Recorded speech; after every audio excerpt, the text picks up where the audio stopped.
you have a nightmare? My mommy says that there's nothing to be afraid of in the dark.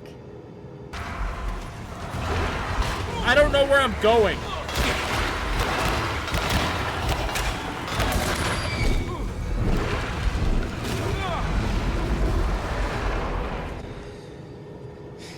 Your mother's wrong, kid. Being afraid of the dark is what keeps most of us alive.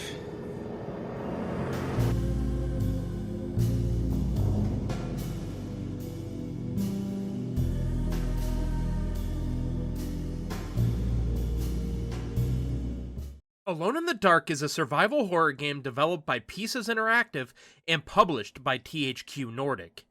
This game is a reimagining of this long-standing franchise that started in 1992. And just like the original games, this game takes place in the 1920s, where Emily Hartwood, played by Jodie Comer, has hired a private investigator named Edward, played by David Harbour, who goes to the Derceto Manor to investigate the disappearance of Emily's uncle, Jeremy.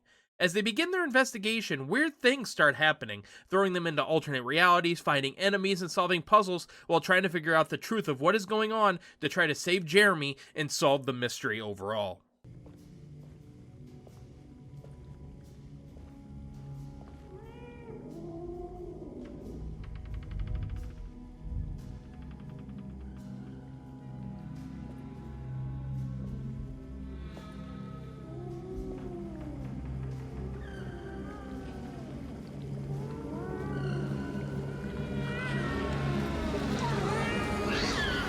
What are you doing in my kitchen? I assure you. I'm sorry. Promise you. Mr. Hartwood is nowhere near my kitchen, and neither should you be. Don't make me kick you out of this house. Sorry. Now get out! Who the fuck do you think you are? Huh? In terms of the story, I thought it was pretty good and I enjoyed it overall for the most part. The atmosphere of the game was on point. I thought both Jodie Comer and David Harbour did a good job of voicing these characters and bringing them to life. And actually, all the voice acting in the game was pretty good. There are a lot of letters and clues with writing on it you will pick up throughout the game that are voiced by different characters. And I really appreciated this, especially with how many collectibles with writing on it you will actually pick up throughout the game. There is a ton of them. At the beginning of the game, you will choose between Emily and Edward, and you will play through the whole game as that character. Now, both characters have a few different dialogue differences, and a few different things happen in their playthrough compared to the other characters, but the journey is the same. All the locations and what you have to do is the same. The difference here is just dialogue, and some of the cutscenes where you talk to characters have a few different lines, some different locations, and different things happening in them. Now, there is a secret ending that you can go for if you want to try to do that, but otherwise the end point is the same.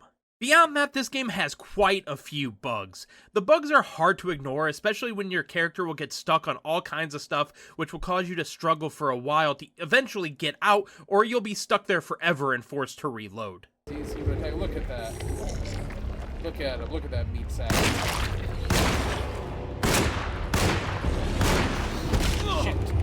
Shit.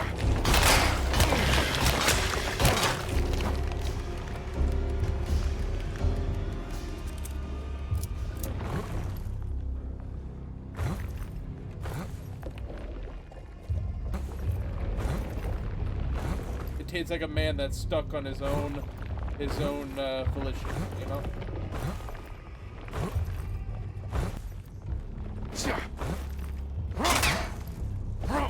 Break it! Show no mercy!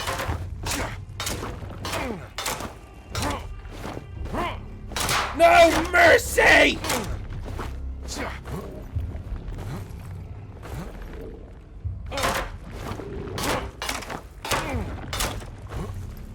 That's what I'm talking about, David!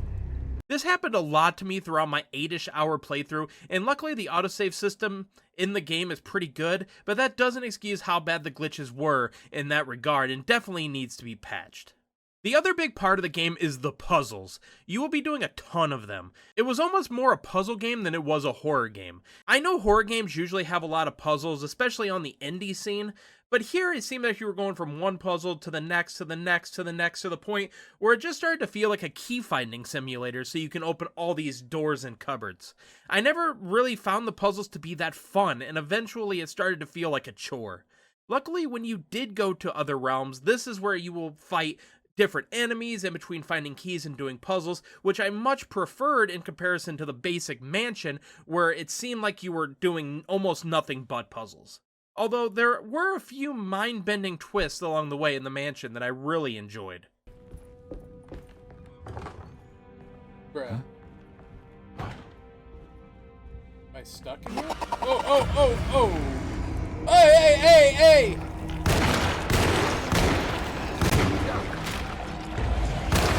Hey, take this shot to the face, bro. Ow! Sir! Drink your health! Pick this up! Eat this pickaxe!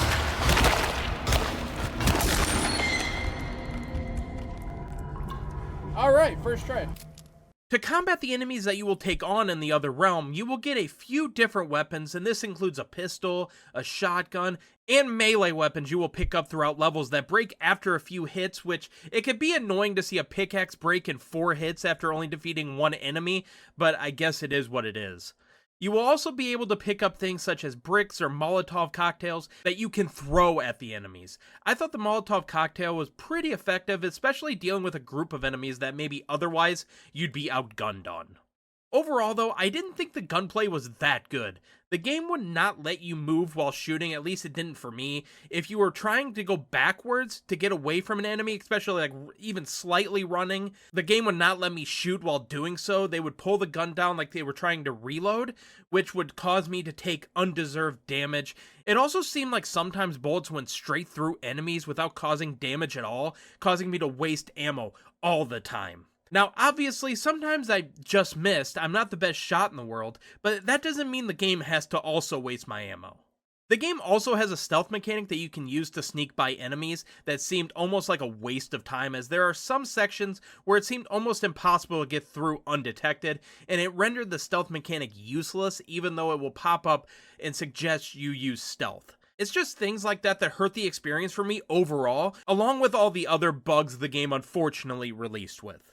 In the end, while I enjoyed the story overall, the tediousness of the combat and the puzzles along with the bugs drug it down for me.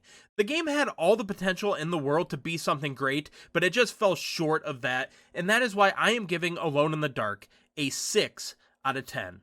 Like I said, I think this game had a ton of potential, and I could see giving this game a higher score once the bugs are fixed and some of the other issues are worked out, but as it sits right now, a 6 out of 10 is the best I can do. I know there has been multiple failed attempts to revive this series with a mixed bag of results, but I hope that we get more games in the future, as I think this universe is really fascinating, and with the right ideas, it could be really good. But what did you guys think of the game? Did you like it more or less than I did? Let me know in the comment section below. But that is going to do it for this video. Thank you guys so much for watching, and I'll see you in the next one. Bye guys.